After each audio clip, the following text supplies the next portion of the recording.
사와디 TV의 정승의 선교사입니다. 저는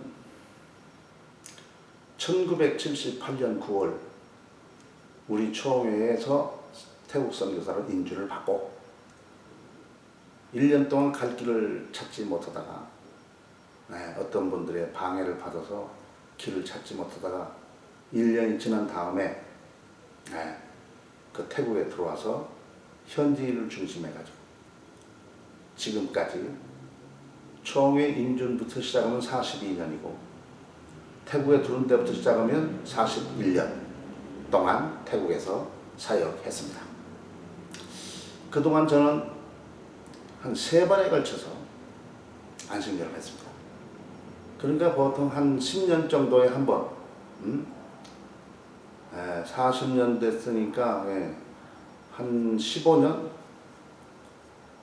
45, 12년 정도에 한 번씩 안식년.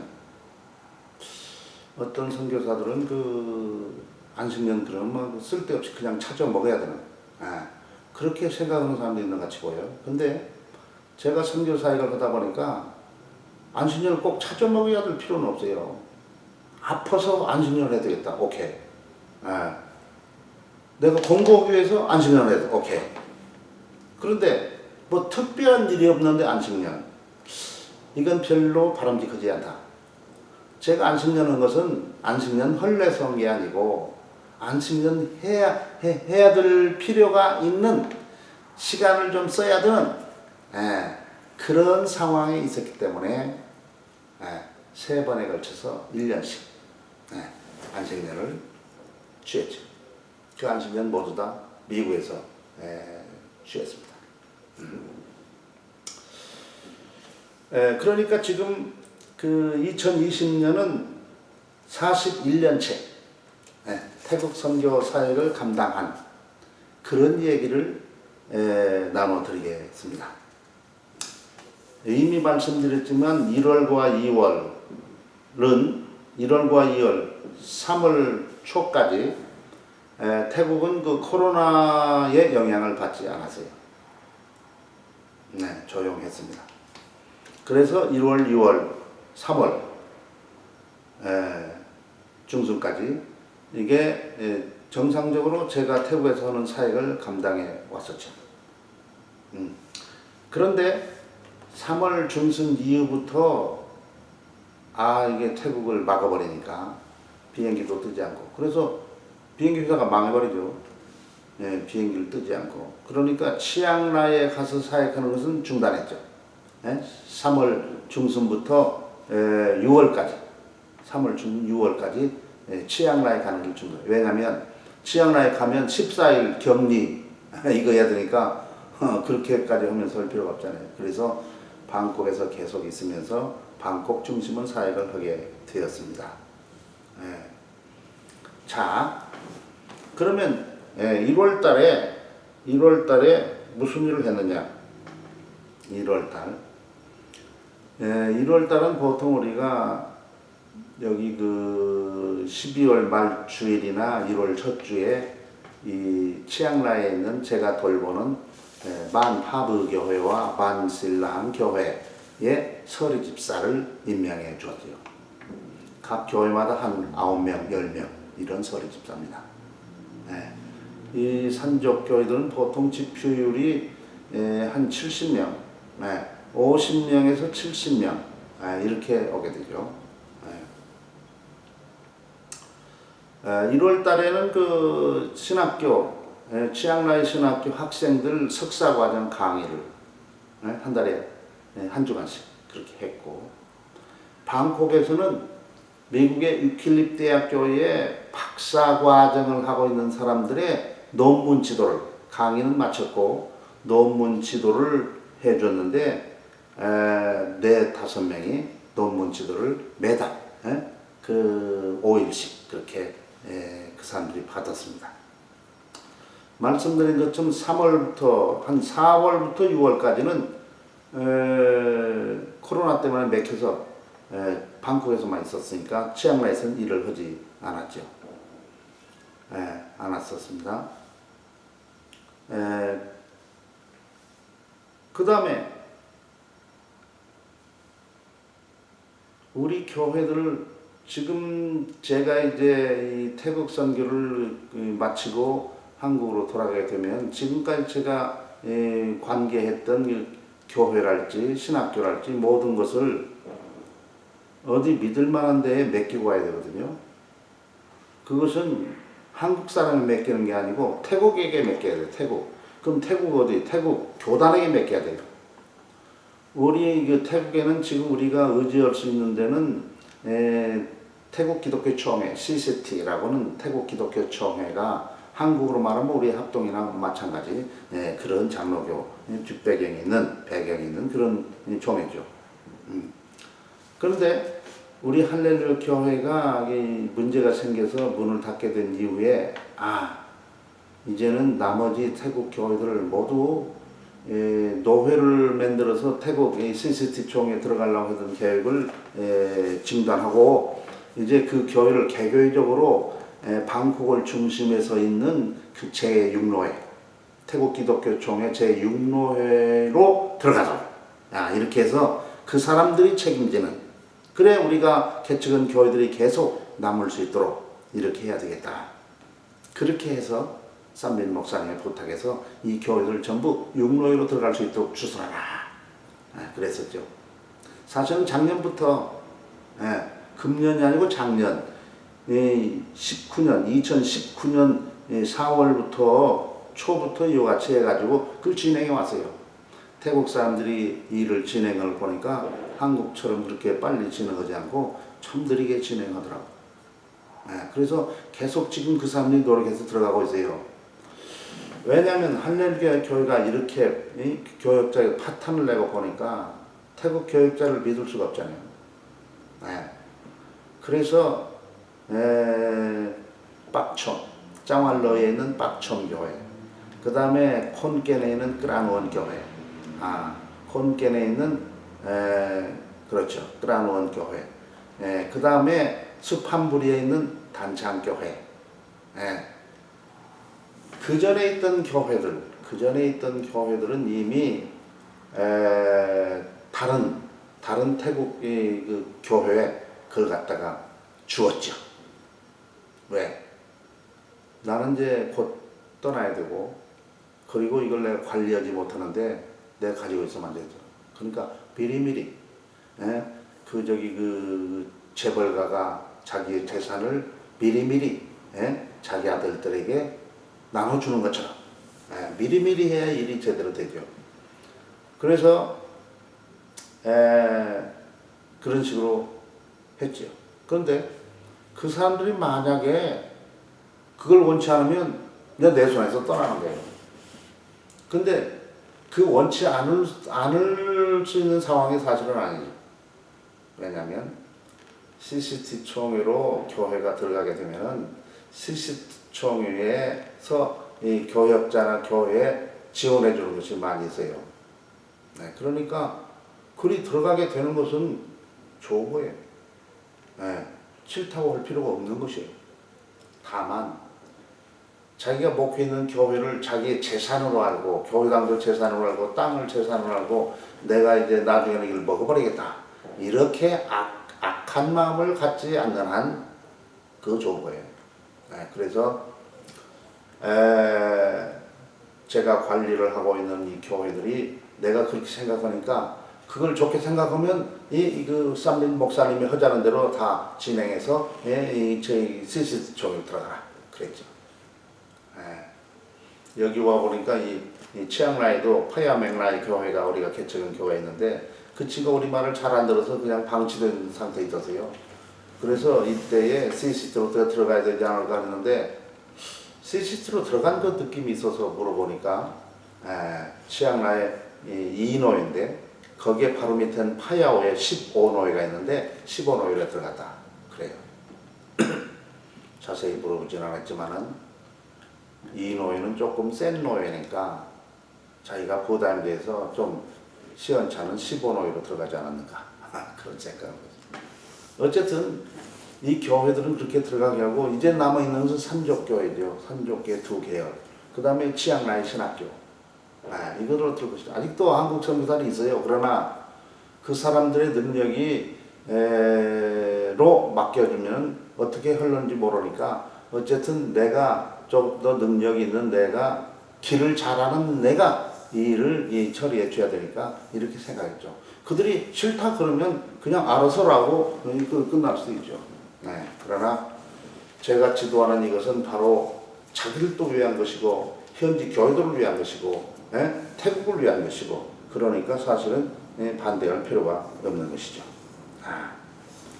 자, 2월 달에는 완타니 박사 모친이 간암 판정을 받아서 얼마 가지 못한다.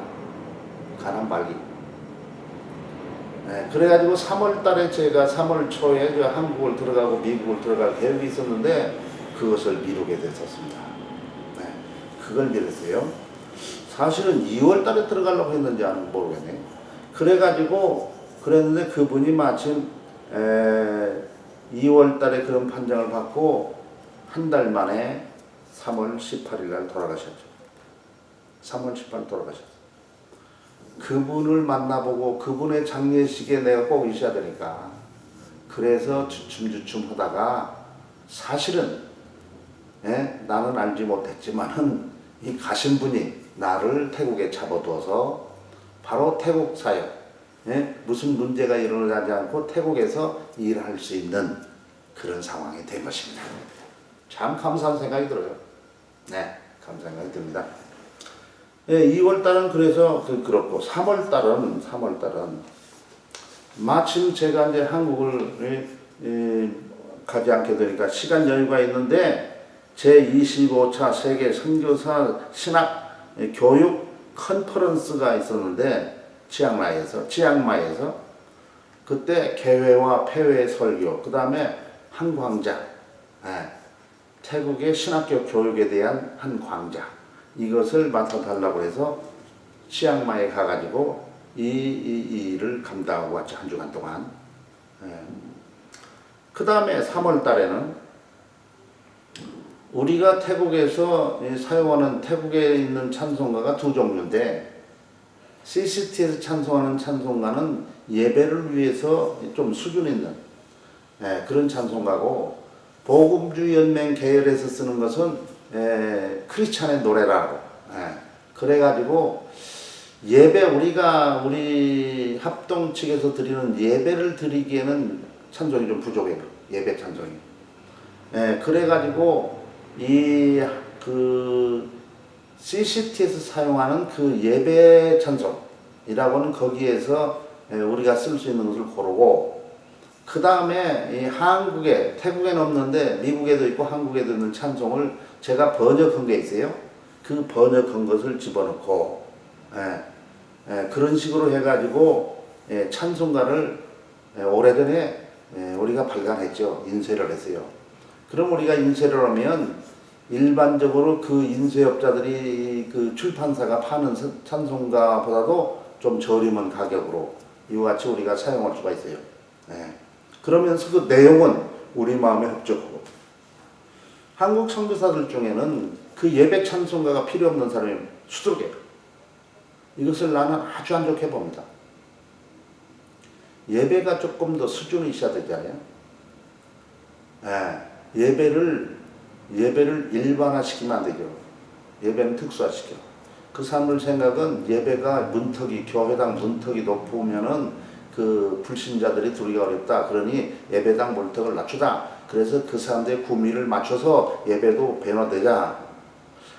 이게 예배라는 것은 오는 사람이 문제가 아니고 하나님을 생각해서 그 예배가 되어야 되죠. 그러니까 성경에서 보여주는데요. 예배가 어떻게 된다는 것은 사람 중심이 아니고 하나님 중심이에요. 그런데 요새 많은 교회들이 예배를 하나님 중심이 아니고 사람 중심으로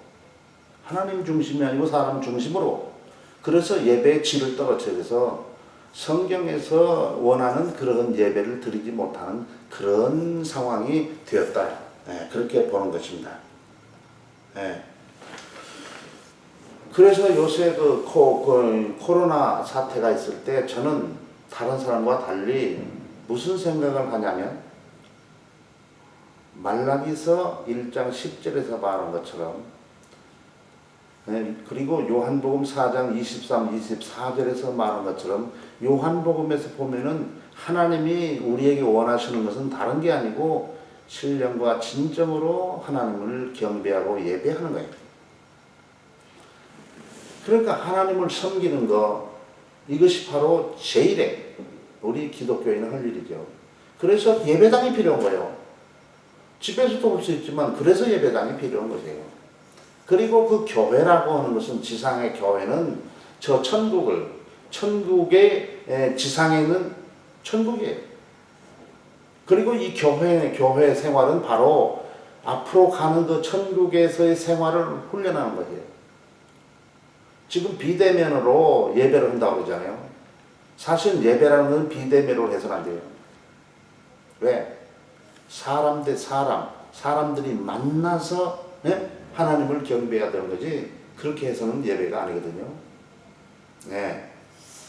그러니까 이 코로나가 이 교회에 큰 위기를 지금 갖다 줄 판이에요. 게으른 사람은 코로나 때문에 비대면으로 집에서 예배를 보던 그 습성 때문에 이제 교회 안 나가도 되잖아요. 한국 교회는 교회만 가야 천국 가는 것처럼 그렇게 훈련을 받았어요. 사실은 그것도 좋은 아이죠. 그러지만은 어쨌든 그게 좋은 풍습이었어요. 근데 요새는 교회 마음에 안 든다. 그래가지고 안 갈 수도 없고 갈 수도 없는데, 마침 코로나 때문에 교회에서 예배를 드리지 못하고 집에서도 예배를 드리니까, 텔레비에서도 예배 드릴 수 있는 예배 많이 있잖아요. 그러니까 앞으로 그 교회들이 코로나 사태 이후에 아주 어려운 지경에 갈 수 있다. 하나님의 교회가 망하지는 않지만, 망할 수가 없지만, 그러나 하나님의 교회가 없어질 만큼 같이 어려운 지경에 가는 건 아닌가. 그게 염려가 되죠. 자, 예배에 대해서 얘기했죠. 코로나와 예배. 코로나 때문에 우리가 예배를 못 드려요. 말라기 1장 10절에 그랬죠.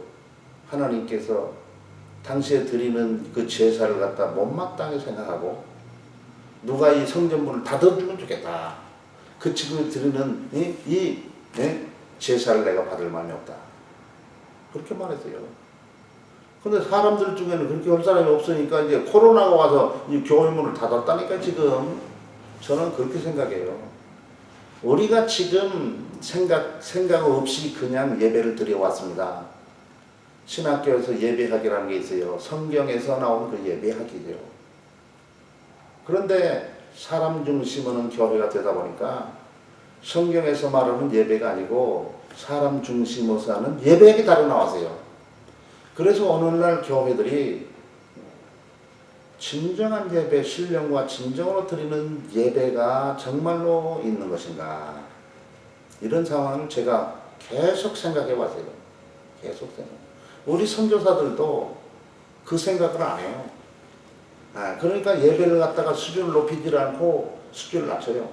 우리가 왕의 왕이신 하나님, 왕 중에 왕이신 하나님, 왕 중에 왕이신 예수님, 이런 분을 경배하는 일에 있어서는 보통 방법, 보통의 예식을 가지고 이 예배를 해서는 안 되죠. 특별한 방법이죠. 수준 높은. 그러니까 찬송이든지 말씀을 전하는 것에 모든 면에서 수준 있는 그런 진행이 있어야 되는데, 그 진행이 없잖아요. 한국교회 같은 다행히 장로교를 따라서 모든 교단, 교파가 예배가 비슷해요. 그리고 수준이 좀 있죠. 태국 같은 경우는 이 CCT 총회, 태국 기독교 총회는 한국교회 별 다를 게 없어요. 그런데 이 복음주연맹에 있는 거기는 오순절 계열인데, 그 사람들의 예배는 이게 예배인지 아닌지 한국에서 오신 사람들이 우리에게 말하기를 이게 언제 예배를 시작했는지 언제 예배가 끝났는지 모르는 예배를 드린다는 거예요. 사실 그래요. 그들이 찬송하고 기도하고 오 할렐루야, 이것이 바로 예배예요. 예배가 그냥 예배 같지 않은 수준이 있어도 예배 같지 않은 예배가 있을 수 있죠. 그런데 예배가 형식을 무너뜨리고 진정한 예배, 신령과 진정을 드리는 예배가 있을 수 없어요. 사실은 태국 사람들은 왕을 아련해야 되기 때문에 그것을 잘 알아요. 그럼에도 불구하고 생각을 해요. 하나님 앞에서는 그런 생각을 안 해요. 하나님은 아주 높으신 분이기 때문에 그 귀한 분이니까 우리가 하나님을 아련할 때 어떻게 해야 되느냐. 어떻게 해야 되냐. 그런데 요새 교회들이 예배드리는 악기라고 술집에서 쓰는 악기들 갖다 쓰지 않아요. 그런 걸 보면서 제가 한국에 있는 목사님하고 얘기를 나누다 보니까 무슨 얘기를 하냐면 너는 79년에 선교지로 나갔기 때문에 네가 가지는 신학과 신앙은 79년에 멈춰 있다고. 한국교회는 그동안 많이 변했는데 너는 그래서 한국교회 적응이 안 된다고. 지금 가만히 생각해 보면 선교사를 마치고 한국에 딱 들어가 보면 들어가서 보면은 내가 어느 교회를 가야 될까? 교회를 못 가지 않을 수 있을까? 이런 염려까지 생긴다 그 말이에요. 그런 염려까지 생깁니다. 사실. 자, 그래서 제가 이 코로나 사태를 얘기할 때 하나님께서 우리가 드리는 예배를 탐탁지 않게 생각해서 코로나를 통해서 교회 문을 닫은 거 아닌가. 그래서 저는 생각할 때 이 코로나를 없애주십시오. 그렇게 기도하기보다는 나의 죄를 자복하고 내가 성경으로 다시 돌아가는 그런 것이 있지 않는 한 이 코로나가 종식되지 않을는지 모르지 않은가. 그런 생각을 계속하고 있는 사람 중 하나입니다. 어떤 분들도 나 같은 그런 생각을 가지고 있는 분들이 있더구만. 근데 많은 사람들이 그 생각을 안 하더라고요. 사실 내년 어느 때에 코로나가 종식될 수 있을 거다. 그렇게 우리가 생각을 못 하잖아요. 생각을 못 해요. 누구도 말 못 합니다. 다만 백신이 나오면 조금 더 나아질 거다. 그러나 백신 나와도 코로나는 계속 존재한다. 이거예요. 이거 코로나만 죽은 사람도 얼마입니까? 뭐 3차 대전에 일어나서 죽은 것이나 마찬가지 그런 수준 아니에요. 사람이 그렇게 많이 죽어요. 하나님께서 우리들에게 그런 어려움 중에도 피할 길을 주셔서 코로나와 관계없이 지금까지 견뎌왔다는 것 얼마나 감사한지 몰라요. 그러나 우리가 더 주님 앞에 바로 서고 회개하고 그래서 하나님의 마음에 드는 그런 사람들이 되어지고 그런 예배를 드리는 예배들이 되어질 때에 하나님의 마음을 흡족하게 하고 하나님께서 이 세상을 말끔히 청소해 주시는 그런 역사가 있지 않을까 그런 생각을 해봅니다. 자, 3월달 찬송가 3월달부터 그 찬송가 예배 드리는데 필요한 찬송가를 갖다 우리가 다시 옛날에 발견했는데 다시 개정해 가지고 또 필요해서 1,000권을 갖다 인쇄하면서 필요한 사람 하라고 신청하라고 그랬죠. 현재 그 시중에서 팔고 있는 그 값보다 싸요. 그러나 한국의 그 예배 교동문도 있고 그 다음에 찬송가 한 100장 정도가 더 들어가 있어요. 거기에 뒤편에 질서를 파괴하고 만들잖아요. 현지 교회 질서를 파괴 만드는 게 가지고 있는 우리가 쓰고 있는 그 이게 크리스찬의 노래 그 뒤편에다가 이어가지고 두꺼운 찬송가를 그렇게 밴드에서 보고를 했다 그 말이에요. 사실은 제가 작년 그러니까 19년 19년 초에 이빨에 문제가 생겼어요. 4개가. 근데 한국에 가서 이빨을 치료해야 되겠다. 그래가지고 그냥 견디고 있었는데 코로나로 맥히니까 그러면 언제 그 이빨 고치는지 모르잖아. 밥을 못 먹으니까. 그래서 거액을 들여가지고 태국에서 이빨 4개를 고쳤어요. 선교사에게는 그게 거액이죠. 한국에 가도 돈 많이 들지만은 그러나 한국에는 또 그걸 갖다가 감해주는 데도 있고 무료로 해주는 데도 있고 뭐 이래가지고 했는데 어쨌든 그걸 갖다가 치과를 치료했는데 만족할 만한 게 치료는 하지 못했지만 그래도 치료를 했습니다. 그 다음에 3월 중에 사도행전 설교집을 발간했어요. 제가 태국에서 산족교회 설교할 때마다 사도행전을 가지고 설교를 했어요. 내년 초면은 이제 다 끝납니다. 그래서 이제는 창세기를 설교할까 그런 생각을 해요. 창세기를. 그래서 그것을 발간했어요. 책을 갖다가 그냥 우리만 쓸 수도 한 20-30권 그렇게만 발간을 했죠. 그 다음에 옛날에 했던 주기도문, 사도신경, 그 다음에 십계명 설교집, 그것도 다시 개정해서 이 3월 달에 이렇게 했습니다.